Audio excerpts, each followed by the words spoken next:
बिस्मिल्लाहिर्रहमानिर्रहीम। आज तक के मुअज़्ज़ज़ नाज़रीन अस्सलाम वालेकुम। अब किस नंबर 164 मुलाहिज़ा फरमाएं।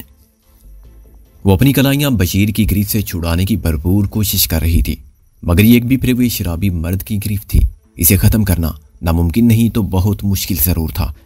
शानी का बालाई जिस्म बिल्कुल रियां हो चुका था। शानी ने खुद को बिल्कुल बेबस महसूस किया तो अपनी बेपनाह नफरत के इज़हार के लिए चौधरी बशीर के मुंह पर थूक दिया। ये थूक चौधरी के मुंह पर तोप के गोले की तरह लगा। चलने के लिए वो पथरा सा गया, फिर उसकी वहशत कई गुना बढ़ गई और शानी की तरफ पलट आई। उसने कुत्ते की तरह शानी को भंबोड़ने की कोशिश की। नामालूम आहट एक मरतबा फिर उभरी। इस दफा यह आहट दरवाजे के पास ही उभरी थी। हाल में वैसे तो मदहोशी में बशीर एक बार फिर जरा सा चौंका। उसने मुड़कर दरवाजे की तरफ देखा। दरवाजे पर एक जोरदार धमाका सा हुआ और यूं लगा जैसे कोई बाहर से पूरी कुव्वत के साथ दरवाजे से टकराया है। फिर दूसरा धमाका हुआ। इस दफा यही महसूस हुआ कि दरवाजा टूट जाएगा। चौधरी सख्ते में था। वो समझ नहीं पा रहा था कि शानी को छोड़कर अपने पिस्तौल की तरफ बढ़े जो बिस्तर पर पड़ा था, या इंतजार करे कि उसके साथ ही दरवाजे पर हमला करने वाले को दबोचे। उसे यह तजब्जुब महंगा पड़ गया। अगली टक्कर में दरवाजे का खटका उखड़ गया। अंदर आने वाले ने चौधरी बशीर पर गोली चलाई जो सीधी उसके सीने में लगी, और यह गोली निशाने पर क्यों न लगती, क्योंकि गोली चलाने वाला हसन अब्दाल का माहिर तरीन निशानेबाज अजमल खान था। शानी को लग रहा था वो जागती आंखों से कोई ख्वाब देख रही है। अजमल खान और यहाँ शायद वो बसरी वहमे का शिकार हो गई थी, लेकिन नहीं, ये अजमल खान ही तो था। पठान नस्ल की सारी गैरत, संगलाख, पहाड़ों की सारी सख्ती और आगो बारूद की सारी तपश उसके चेहरे पर थी। उसका चेहरा देखकर लग रहा था कि शायद वो इस वक्त 20 अफराद को भी कत्ल कर देगा। शानी खुद को ढांपती हुई एक कोने में सिमट गई। अजमल के पिस्टल पर वही साइलेंसर लगा हुआ था जो वड्डे ढेरे पर रुस्तम के ज़ेरे इस्तेमाल था। अजमल ने दूसरा फायर चौधरी बशीर से फकत 4-5 फुट की दूरी से किया। सर ने झटका खाया। पेशानी पर बाईं तरफ खौफनाक सुराख नजर आया। चौधरी बशीर की आंखें हैरत और खौफ के आलम में फटी हुई थी। ये उसकी जिंदगी की आखिरी सातें थी, मगर वो फिर भी शानी ही की तरफ देख रहा था। कुत्ते, ये हमारा बहन है। कुत्ते, ये हमारा बहन है। अजमल सीने की पूरी कुव्वत से दाड़ा। उसकी आंखों में आतिशी आंसू थे। फिर शानी ने देखा उसने पिस्तौल सीधा करके कम से कम 3 मजीद गोलियां बशीर के सर में उतार दी। उसकी पेशानी के पर खचे उठ गए और लहू उसके बारी बरकम चेहरे को भुगोने लगा। शानी को लगा वो बेहोश होकर गिर जाएगी। वो दीवार के साथ फिसल कर नीचे बैठ गई। अजमल ने अपने नेफे में से नया मैगजीन निकालकर पिस्तौल से अटैच कर लिया। फिर उसने बिस्तर की चादर शानी को लपेटने के लिए थी। वो दूसरे कमरे में पहुंचा। शानी का फटा हुआ पहाड़ी लिबास भी हैंगर से उतार कर उसने गोल मोल किया और शानी को थमा दिया। फिर उसने शानी का बाजू पकड़ा और तेजी से बाहर आ गया। वो राहदारी से गुजरकर सीढ़ियों के पास से गुजरे। शाह के मनाजर शानी के लिए दिल दहला देने वाले थे। इसे सीढ़ियों पर 2 लाशें देखी। एक लंबे तिरंगे गार्ड की थी। साइलेंसर लगे पिस्टल की गोली उसकी गर्दन चीर कर निकल गई थी। दूसरी लाश नासिर एजाज की थी। वो सीढ़ियों पर पुश्त के बल पड़ा हुआ था। उसकी आंखें छत पर लगी हुई थी। शानी सख्ता रह गई। नासिर की छाती पर और पेट पर चाकू के कम से कम 6 वार किए गए थे। खून उसके पूरे लिबास को तर कर चुका था। शुमाइला के दलाल नुमा शोर की कहानी अपनी तमाम नापाक लालच समेत आज इन सीढ़ियों पर खत्म हो गई थी। सीढ़ियों के ऊपर से भी थोड़ा थोड़ा खून टपक रहा था। मतलब ये था कि एक आध लाश ऊपर भी मौजूद है जो नजर नहीं आ रही। यूं लगता था कि जो भी अजमल के सामने आता रहा आनन फानन इसकी वहशत का शिकार होता रहा। उसे पिस्टल की गोली लगी है या तेजदार आले ने उसका सीना चीर दिया है। यहाँ शानी को एक चप्पल मिली जो इसने पहन ली। मुझे कहाँ ले जा रहे हो अजमल? शानी फटी फटी आवाज में बोली। आप बेफिक्र हो हमारा बहन, अब आपको कोई नुकसान नहीं पहुंचने देगा। वो एक कमरे के सामने से गुजरी और शानी को एक और झटका लगा। कमरे के फर्श पर निकाह हुआ मुर्दा पड़ा था। उसकी बालाई जेब में से सुर्ख और नीले नोट अपनी झलक दिखा रहे थे, जैसे वो नीचे गिरने के लिए बेताब हो। करीबी मेज पर रोस्ट मुर्ग की हड्डियां और रोगनी नान के बचे हुए टुकड़े थे। दरमियानी रात का ये खाना निकाह ख्वां को बहुत महंगा पड़ गया था। घियों के साथ वो भी घिन की तरह पिस गया था। गोली उसके सर के पिछले हिस्से में लगी थी और कान की तरफ से निकल गई थी।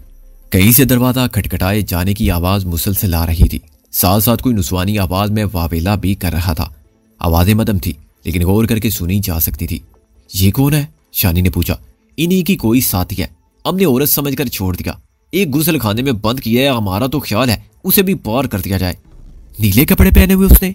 शानी ने पूछा। अजमल खान ने इस बात में जवाब दिया। शानी समझ गई कि वो शुमाइला है। इसके चेहरे पर शदीद कर्ब के आसार नमूदार हुए। वो बदतरीन दुश्मन थी। अभी कुछ देर पहले तक वो किसी जाबर नायिका का सा किरदार अदा कर रही थी, लेकिन शानी उसके लिए भी मौत नहीं चाहती थी। नहीं अजमल, वो कराई, वो औरत ज़ात है, रहने दो उसे। अजमल एक लम्हे के लिए ठिठका, फिर शानी के साथ तेजी से चलता कोठी के अकबी समत में आ गया। शान दरख्तों के दरमियान एक छोटा सा दरवाजा मौजूद था। अजमल खान ने अपनी जेब में से चाबियों के एक छोटा गुच्छा निकाला और लोहे का छोटा दरवाजा खोल दिया। यकीनी बात थी कि अजमल ने यह गुच्छा किसी मकतूल की जेब से निकाला था। उसने दरवाजा खोलकर एहतियात से दाएं बाएं देखा। एक छोटी सड़क के साथ साथ करीबन 30 फुट चौड़ी ग्रीन बेल्ट दूर तक चली गई थी। सड़क पर ट्रैफिक ना होने के बराबर था। एक टैक्सी कार उसी तरह खड़ी थी जैसे खराब हो। उसका बोनट टूटा हुआ था। शानी ने अंदाजा लगाया कि अजमल खान इसी टैक्सी पर यहाँ पहुंचा है। फिलहाल इसकी समझ में यह बात बिल्कुल नहीं आ रही थी कि वो यहाँ क्यों कर पहुंच सका। एक बार फिर एहतियात से इतराफ का जायजा लेने के बाद अजमल ने शानी का हाथ पकड़ा और उसे लेकर टैक्सी कार तक आ गया। उसे शानी को पिछली नशिस्त पर बिठाया और खुद घूमकर ड्राइविंग सीट पर आ गया। रात की दोपहर सड़क और इतराफ में मुकम्मल खामोशी थी। स्ट्रीट लाइट्स और घरों की इक्का दुक्का रोशनियां धुंध और तारीकी में ऊँघती महसूस होती थी। दूर कहीं किसी लैन में चौकीदार की सीटी सुनाई थी और फिर खामोशी छा गई। शानी ने मुड़कर कोठी की तरफ देखा। कौन कह सकता था कि बज़ाहिर इस पुरसुकून कोठी के अंदर थोड़ी देर पहले 5-6 कत्ल हो चुके हैं और ये कत्ल किसी गैंग या कातिल टोले ने नहीं किए, सिर्फ एक शख्स ने किए हैं। और वो शोला सिर्फ शख्स इस वक्त शानी के साथ इसी टैक्सी में मौजूद है। वो ड्राइविंग सीट संभाल चुका था, मगर पता नहीं क्यों तजब्जुब में नजर आ रहा था, जैसे सोच रहा हो कि गाड़ी आगे बढ़ाए या नहीं। तब एकदम वो बाहर निकल आया। अकबी खिड़की में झुक कर शानी से बोला, शानी बहन आप बेफिक्र होकर बैठे, अब मैं 1 सेकंड में आया। इससे पहले कि शानी कुछ कह पाती वो लंबे डग भरता फिर कोठी के अंदर चला गया। अंदर जाने के लिए उसने वही लोहे का दरवाजा इस्तेमाल किया था। उसकी वापसी 3-4 मिनट बाद हो गई। दरवाजा भीड़ कर उसने तेजी से ग्रीन बेल्ट पार की और ड्राइविंग सीट पर बैठ गया। चंद सेकंड बाद टैक्सी तेजी से वैरान सड़क पर भागी चली जा रही थी। शानी ने मुड़कर देखा। उस वक्त एक सियाह हुंडा सिविक कार तेजी से टर्न लेकर कोठी के मेन गेट की तरफ मुड़ी। कार के दबे हुए शाख से अंदाजा हो रहा था कि उसमें कम से कम 3-4 अफराद मौजूद हैं। कहाँ गए थे अजमल? शानी ने अजीब लहजे में पूछा। वो एक चीज वहां रह गया था। मुझसे झूठ मत बोलो अजमल, समझा नहीं। शानी ने जरा तवक्कुफ किया, फिर गंभीर लहजे में बोली, उस लड़की को भी कत्ल कराए हो ना? अजमल को झटका सा लगा, लेकिन वो खामोश रहा। उसके दोनों हाथ बड़ी मजबूती से स्टीयरिंग व्हील पर जमे हुए थे। चंद सेकंड बाद उसकी आवाज उभरी, आप ये क्यों कह रही हैं? मेरी बात का जवाब दो। आपका ख्याल ठीक है, अब माफी चाहता है शानी बहन, लेकिन हमको यही मुनासिब लगा। जो मारा मारी भी यहाँ हुआ है, ये औरत उसका चश्मदीद गवाह था। ये हमारे और आपके लिए मुसीबत बन सकता था और हम समझता है कि इनमें से कोई शख्स भी किसी रियायत का मुस्तहिक नहीं था। काश हमारे बस में होता, हम इन लोगों को बार बार जिंदा करके मारता। अजमल के लहजे में आतिश फिशान दहक रहे थे। अजमल का ये रूप शानी के लिए हैरान कुन था। आम शख्स शायद यह सोच भी नहीं सकता था कि एक हंसते खेलते खुशबाज शख्स के पीछे ऐसा गंभीर और शोला सिफ्त बंदा छुपा हुआ है। कैसे मारा उसे? शानी ने दिल गिरफ्ता आवाज में पूछा। ज्यादा तकलीफ नहीं दिया, बस एक गोली कनपटी में उतार दिया। शानी की आंखों में शुमाइला की शक्ल घूमी। वो 26-27 साल से ज्यादा की नहीं थी, लेकिन वो और उसका शोहर बगैर किसी मेहनत के बहुत जल्द बहुत कुछ हासिल कर लेना चाहते थे और उसके लिए उन्होंने चौधरी बशीर की ऐश परस्ती को सीढ़ी बना रखा था। आज वो आनन फानन चौधरी बशीर के साथ ही खाको खून में लूटकर नापेद हो चुके थे। शानी वक्त की तेज रफ्तारी पर शशतर थी। अब से सिर्फ 2.5 दिन पहले वो तहसील मरी के दूर अफ्तादा खामोश पहाड़ों में थी। इन 2.5 दिनों के अंदर अंदर ना सिर्फ ये कि वो रावलपिंडी पहुंची थी, बल्कि चौधरी बशीर उसकी शोला फिशानी से उसकी मुलाकात हुई थी और अब चौधरी बशीर अपनी तमाम तर वहशत और बेकरारियों समेत राही अदम हो चुका था। उसे अभी तक यकीन करने में दुश्वारी हो रही थी कि बशीर मर चुका है। शानी ने लर्जा आवाज में अजमल से पूछा, मैंने तो तुम्हें रॉकेट वापस जाने का कह दिया था, तुम यहाँ कैसे पहुंच गए? हम आपको सब कुछ बताता है, जरा हम पहले किसी महफूज जगह पर पहुंच जाए शानी बहन। अजमल ने विंड स्क्रीन पर निगाहें जमाए जमाए कहा। वो तेजी से ड्राइविंग कर रहा था। ये सब क्या हो गया अजमल?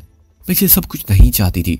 हम खुद भी इन सबको मारना नहीं चाहता था, मगर सिचुएशन ही ऐसा हो गया। हम इनको ना मारता तो वो हमको मारता, और आपके लिए तो हम इससे 2 गुना बंदे भी मार सकता था। अजमल की आवाज भी जज्बात की शिद्दत से कांप रही थी। तकरीबन आध घंटे बाद टैक्सी कार एक मुतवस्सित दर्जे की रिहायशी आबादी में दाखिल हो गई। एक 2 मंजिला मकान के सामने पहुंचकर टैक्सी रुक गई। अब रात के 3 बजने वाले थे। चार सू खामोशी थी।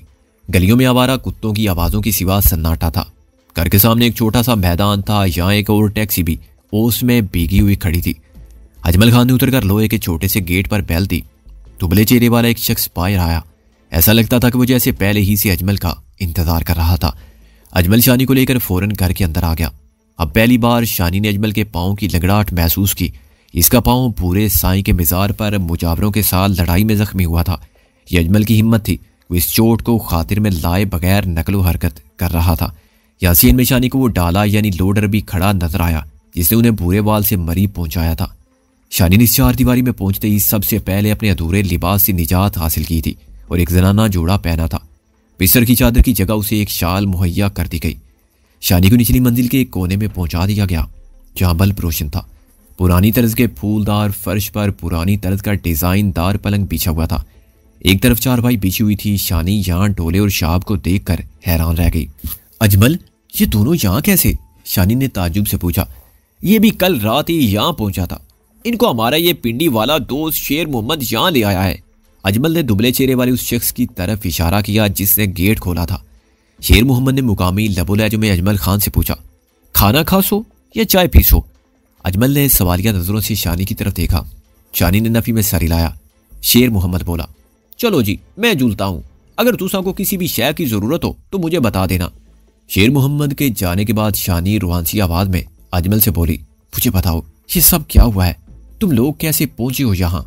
अजमल ने बेहद संजीदा लहजे में कहा, हमको उम्मीद है रुस्तम भाई की तरह आप भी हमको माफ कर देगा। आपके मना करने के बावजूद हम आप दोनों को अकेला नहीं छोड़ सकता। ये शायद हमारे बस में है ही नहीं। तुम रॉकेट में वापस गए ही नहीं? शानी अपनी गर्दन की खराशों को शाल से ढांपते हुए बोली, नहीं शानी बहन, हमारे पास आपका नाम परमानी करने के सिवा चारा नहीं था। हम आपके पीछे घोड़े पर मरी पहुंचा। वहां मरी में लोग घोड़ों पर घूमता रहता है। हम पर भी किसी ने ज्यादा तवज्जो नहीं दिया। हमने हॉस्पिटल पहुंचने से पहले घोड़ा छोड़ दिया। उधर हॉस्पिटल में हमको वो डाला नजर आ गया जिस पर हम इंस्पेक्टर चीज को लेकर आया था। कुछ देर बाद हमको ये पता चल गया कि छोटू डोला डाले के अंदर सोया पड़ा है। हम अगले रोज भी आपके आसपास ही रहा था। जब आप मेडिकल स्टोर से दवाई लेने गया तब भी हम आपके आसपास था। वहां हमको शक पड़ा कि एक बंदे ने आपको पहचाना है और कुछ दूर तक आपका पीछा भी किया। हम और भी चौकस हो गया। इसी दौरान में अल्लाह ताला ने हमारा मदद फरमाया। हमको अपना ये पुराना पिंडी वाला दोस्त शेर मोहम्मद मिल गया। ये वहां मरी में ड्राई फ्रूट का काम करता है। इसके अलावा इसका 3 टैक्सी भी पिंडी और मरी के दरमियान चलता है। हमने इसको बताया कि हमको इसका एक टैक्सी का जरूरत पड़ सकता है। इसने टैक्सी पूरा हमारे हवाले कर दिया। अजमल खान ने जरा तौकूफ करके गहरी सांस ली और खामोश बैठे डोले की तरफ देखकर कहा, छोटू भाई का नजर वाकई बहुत तेज है और कान वगैरह नजर से भी ज्यादा तेज। हम इससे बचना चाहता था लेकिन इसको पता चल गया हम हॉस्पिटल के अहाते में मौजूद है। इसने हमको देख लिया। हमने इससे दरख्वास्त किया कि ये फिलहाल आपको हमारे बारे में कुछ ना बताए। शाम के बाद जब अचानक हॉस्पिटल का लाइट गया तो हम डोला और शेर मोहम्मद पास ही खड़ा था। डोले ने आपको पाकर पीछे गेट की तरफ जाते और एक सुजुकी डिब्बे में बैठते हुए देख लिया। हम पूरा टैक्सी में बैठ और टैक्सी को डिब्बे के पीछे लगा दिया। शेर मोहम्मद भी हमारे साथ था। जाने से पहले हमने छोटू भाई को शेर मोहम्मद का मोबाइल नंबर दे दिया था। हमने पिंडी तक बड़ी एहतियात से सुजुकी डिब्बे का पीछा किया और वो मनहूस कोठी देख लिया जिसमें आपको ले जाया गया था। अब आप हमारा बात बड़ी अच्छी तरह समझ गया होगा। डोला और शाह यहाँ कैसे पहुंचे? शानी ने पूछा। कल रात 9 बजे शेर मोहम्मद के मोबाइल पर छोटू का कॉल आया। उसने बताया कि वो हॉस्पिटल में है और बहुत परेशान है। छोटू आपके बारे में पूछ रहा था। हमने उसको तसल्ली दिया कि आपका पता चल गया है। फिर हमने उससे कहा कि अभी शेर मोहम्मद का दूसरा टैक्सी हॉस्पिटल पहुंच जाएगा। वो और शाह खामोशी से उसमें बैठकर पिंडी पहुंच जाए। हॉस्पिटल में किसी को पता चला कि क्या हुआ है? शानी ने पूछा। जी हाँ, लोगों को गड़बड़ी का शक हो गया था। एक औरत ने 2 बंदों को आपसे खैंचा तानी करते देख लिया था। बाद में सब लोग शाब से पूछने लगा कि ये क्या मामला है। शाब ने अकलमंदी किया कि खामोशी से डोले के पास आया और दोनों अस्पताल से निकलकर माल रोड की तरफ चला गया। बाद में डोले, हमारा मतलब है छोटू, वहीं से शेर मोहम्मद के मोबाइल पर फोन किया। शानी के चेहरे पर अभी तक हिजानी तासरात थे। इसे अपना सर घुटनों में झुका दिया और मिनमिनाई। ये बहुत बड़ा वाकया हो गया अजमल, बहुत बड़ा। क्या आप थोड़ी देर आराम करना चाहती हैं बाजी जी? डोले ने पूछा। हाँ डोले, मैं आराम करना चाहती हूँ, शानी ने थके थके लहजे में कहा। डोला और शाह फौरन बाहर चले गए। शानी ने कहा, अब क्या होगा अजमल? चौधरी बशीर की मौत कोई मामूली बात नहीं है, बड़ी खलचल मचेगी, पता नहीं किस किस की मुसीबत आएगी। तसल्ली का बात सिर्फ एक है, जिसने भी उस कोठी में आपको देखा और पहचाना वो जिंदा नहीं है। बरी के हॉस्पिटल में भी आपको किसी ने नहीं पहचाना, ना ही यहाँ रावलपिंडी में किसी ने देखा है। आप महीनों से लापता है। हमारे मुंह में खाक, रुस्तम भाई को मुर्दा समझ लिया गया है। उम्मीद नहीं कि इन कत्लों के लिए किसी का ध्यान जल्दी आपकी तरफ जाए, लेकिन अभी यकीन से कुछ नहीं कहा जा सकता। अजमल, क्या पता चौधरी बशीर ने लाहौर से रवाना होने से पहले ही किसी को मेरे बारे में बता दिया हो। चले जो भी है, अगले 10-12 घंटे में सामने आ जाएगा। फिर अजमल शानी को बताने लगा कि वो कैसे और क्यों कर कोठी में दाखिल हुआ और दाखिल होने के बाद क्या हुआ। उसकी गुफ्तगू का खुलासा कुछ इस तरह था। अजमल खान को कल रात ही कोठी में घुसने का मौका मिल गया था। उसने कोठी के पिछवाड़े टैक्सी कार खड़ी की और उसका बोनेट उठा दिया ताकि वो खराब नजर आए। ये एक साजगार इत्तफाक था कि कोठी में घुसने के बाद अजमल खान किसी को नजर नहीं आया। रखवाली के कुत्ते ने थोड़ी देर शोर मचाया, फिर वो भी खामोश हो गया। जिस वक्त अजमल कोठी में घुसा, शानी कमरे में बंद थी और कनकटे नासिर पर चिल्ला रही थी।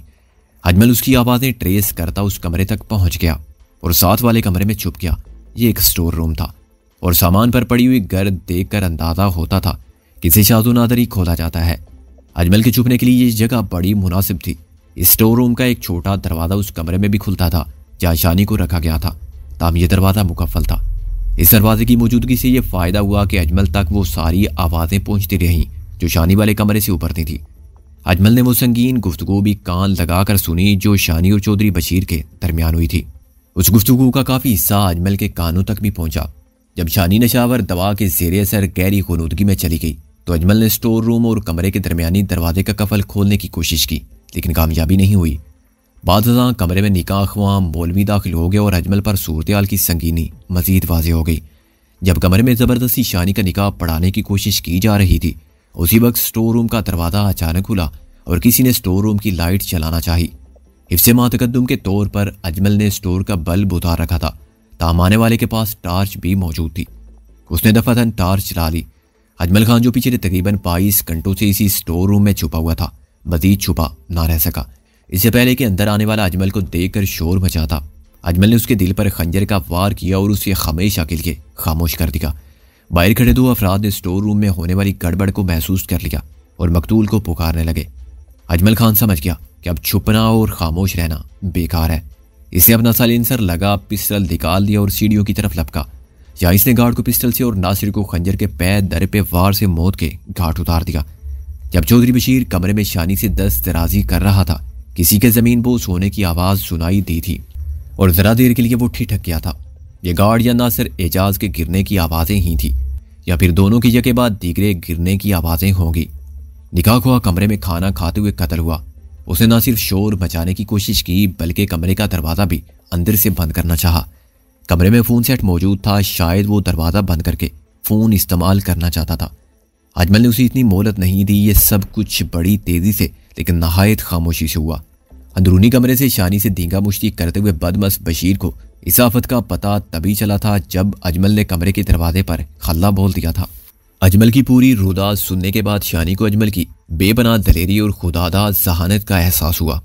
उसने कोठी का स्टोर रूम में करीबन 1 दिन तक बड़े सब्र से मुनासिब मौके का इंतजार किया था और जब मौका आया था तो बिजली की तरह तड़प कर अपने हरीफों को खाकसर कर गया था। उसका ये रूप उसके ज़ाहिरी रूप से बहुत मुख्तलिफ था। अगले रोज़ अजमल खान का दोस्त शेर मोहम्मद कहीं से दोपहर का एक अखबार ढूंढ लाया। इस अखबार में कल रात जीनत कॉलोनी की एक कोठी में होने वाली लर्दाखेज वारदात का अहवाल शाह सुर्खियों के साथ दर्ज था। कुछ लाशों की खून आलूद तस्वीर भी छापी गई थी। शाह सुर्खी थी, लाहौर के मशहूर सनतकार समेत 7 अफराद का बेईमाना कत्ल। लेकिन इस शाह सुर्खी के नीचे जो झेली सुर्खियां और तस्वीरें थी उन्होंने शानी और अजमल वगैरह को बुरी तरह चौंका दिया। लिखा था, कमर्शियल प्लाट की मलकियत का शाखसाना, वादत ग्रुप के लोगों ने परसों होने वाले कत्ल का बदला चुका दिया। खूनी वारदात में चौधरी बशीर, इसका सेक्रेटरी नासिर एजाज और इसकी बीवी शुमाइला बेगम भी शामिल है। तमाम अफराद को बेदर्दी से मारा गया है। आतिशी असले के अलावा तेजधार आले से भी वार किए गए। इन झेली सुर्खियों के नीचे मुकम्मल खबर का मतन इस तरह था। सदर के इलाके में कमर्शियल प्लाट की मलकियत से जन्म लेने वाला तनाज़ा कल रात एक खूनी वारदात का सबब बन गया। वादत ग्रुप के लोगों ने जीनत कॉलोनी की एक कोठी पर दावा बोलकर सनतकार चौधरी बशीर और उसके सेक्रेटरी और गार्ड समेत 7 अफराद को मौत के घाट उतार दिया। याद रहे कि 2 किनाल के ये प्लाट इन दोनों पार्टियों के दरमियान पिछले कई हफ्तों से तनाज़ा बना हुआ था। यह प्लाट चौधरी बशीर की गारमेंट्स फैक्ट्री से मुल्हिक है और चौधरी को इसकी मलकियत का दावा था। सिर्फ 2 दिन पहले मरी रोड के इलाके में वादत ग्रुप के एक नवाज राजा नामी शख्स को मोटरसाइकिल सवारों ने ब्रेस्ट बार कर खला कर दिया था। बाखबर हल्कों का कहना था कि यह कार्रवाई चौधरी बशीर के कारिंदों ने की है और वादत ग्रुप के लोग जल्द ही इसका बदला लेंगे। शानी ने यह तवील सनसनीखेज खबर आखिर तक पढ़ी और सन्नाटे में रह गई। इसे फौरन ही वो स्याह हुंडा कार याद आ गई जो उसने अजमल खान के साथ कोठी छोड़ते वक्त कोठी की तरफ मुड़ते देखी थी। फिर शानी की निगाह उसी खूनी वारदात के हवाले से एक और छोटी खबर पर पड़ी। इस खबर में लिखा था, हमलावरों की स्याह हुंडा मौके वारदात से सिर्फ 1 किलोमीटर के फासले पर हादसे का शिकार हो गई। कार एक स्टेशन वैगन से टकराकर ग्रीन बेल्ट में घुस गई। इसी दौरान में पुलिस मोबाइल वहां पहुंच गई और सब इंस्पेक्टर ने वादत ग्रुप के 3 अफराद को पहचान लिया। इन लोगों से वारदात के दौरान इस्तेमाल होने वाले हथियार भी बरामद हुए हैं। वादत ग्रुप के कम से कम 3 अफराद भागने में कामयाब हो गए हैं। पुलिस उनकी तलाश में छापे मार रही है। वादत ग्रुप की तरफ से इस वारदात से लाताल्लुकी का इजहार किया जा रहा है। वादत ग्रुप का हेड राजा वादत रोपोश हो गया है। ये खबरें बड़ी ताज्जुब खेज सी और बहुत गैर मुतवक्के भी। शानी को याद था जब वो मरी से जीनत कॉलोनी की कोठी में पहुंचाई गई थी तो उसके थोड़ी देर बाद नासिर ने फोन पर चौधरी बशीर के मोबाइल पर बात की थी। उसे शानी को बाहिफाजत आमद के अलावा किसी झगड़े की बात भी की थी। उसने संगीन लहजे में किसी पटवारी और कानून गो वगैरह का जिक्र भी किया था। गालबन ये उसी झगड़े के नताइज थे जो आज अखबारों की सुर्खियों में नजर आ रहे थे। इत्तफाक ये हुआ था कि उस कोठी में कोई गवाह जिंदा नहीं रहा था। शानी और अजमल वहां कोई ऐसी शहादत भी छोड़कर नहीं आए थे जो शानी की तरफ इशारा कर सकती। यहां तक कि शानी का पहाड़ी लिबास भी अजमल हैंगर से उतार कर अपने साथ ले आया था। ऐन मुमकिन था कि इस वारदात की तफ्तीश कोई दूसरा रुख इख्तियार कर जाती। शेर मोहम्मद के घर में फ़ोन मौजूद था।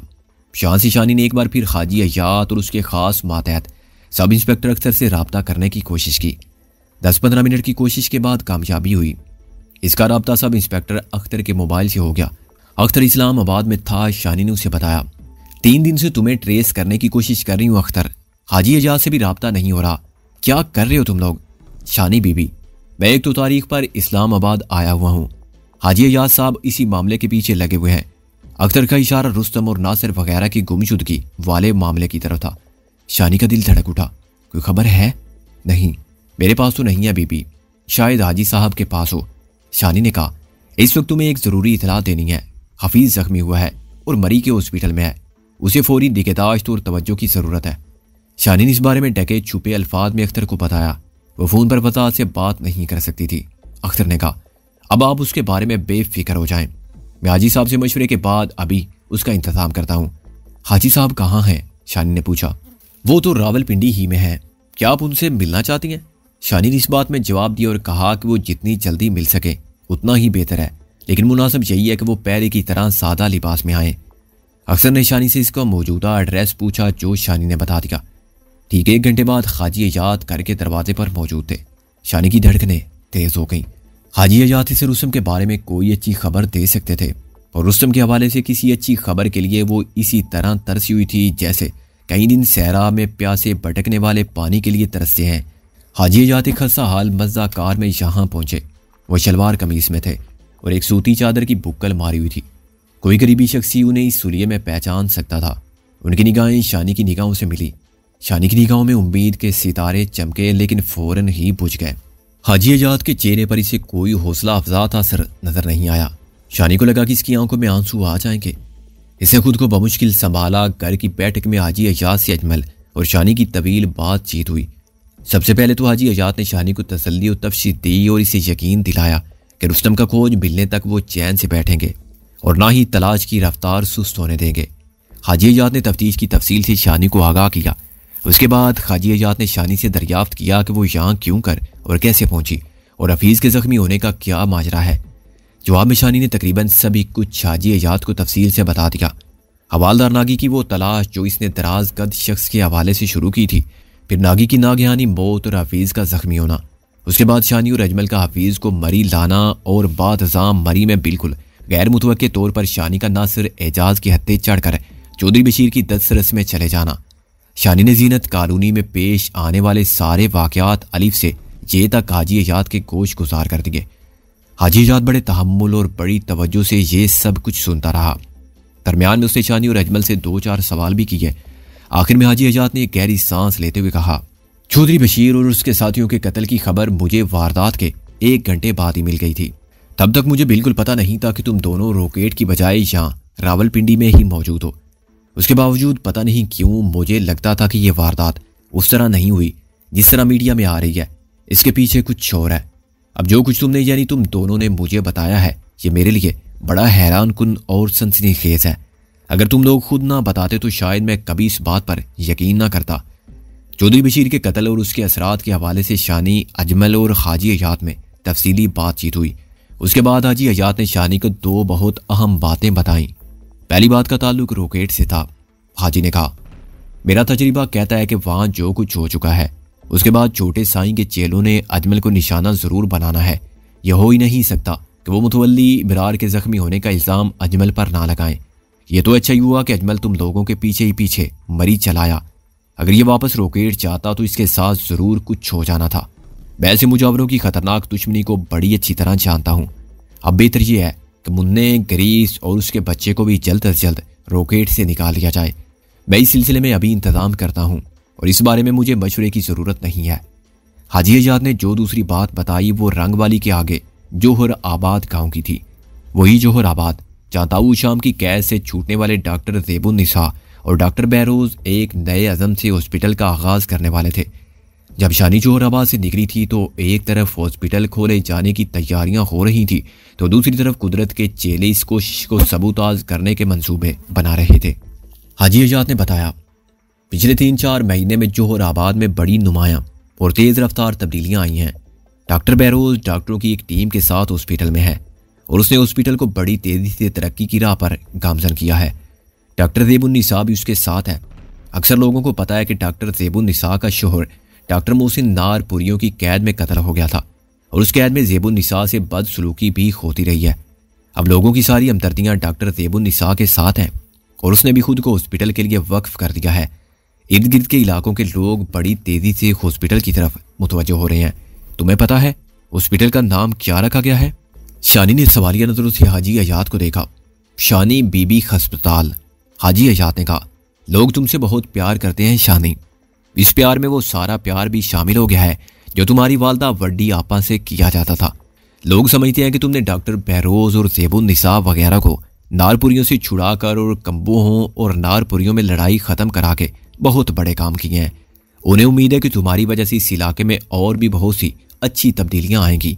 मैं समझता हूँ शानी बीबी, तुम खुशकिस्मत हो कि इस छोटी सी उम्र में तुम्हें इतनी इज्जत और मोहब्बत मिल रही है। पीर कुदरत का रवैया कैसा है? अब मैं उसी की तरफ आ रहा था। कुदरत और उसके हज़ारों अकीदतमंद इस सूरत-ए-हाल की वजह से सख्त गुस्से में हैं। वो भी अपने पांव जमाए रखने के लिए पूरा जोर लगा रहे हैं।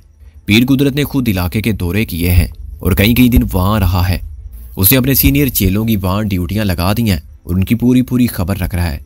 वो अपनी बीवी की मौत को भी कैश कराने की कोशिश में है। उसके चेले तुम्हारे और रुस्तम के खिलाफ प्रोपोगेंडे करते हैं और लोगों को बताते हैं कि कुदरत की छोटी बीवी से बीबी को पुरानी खार थी और रुस्तम ने बीबी के कहने पर उसे कत्ल कर दिया। इसके अलावा वो खारिश वाला मामला भी दिन रात उछाला जा रहा है।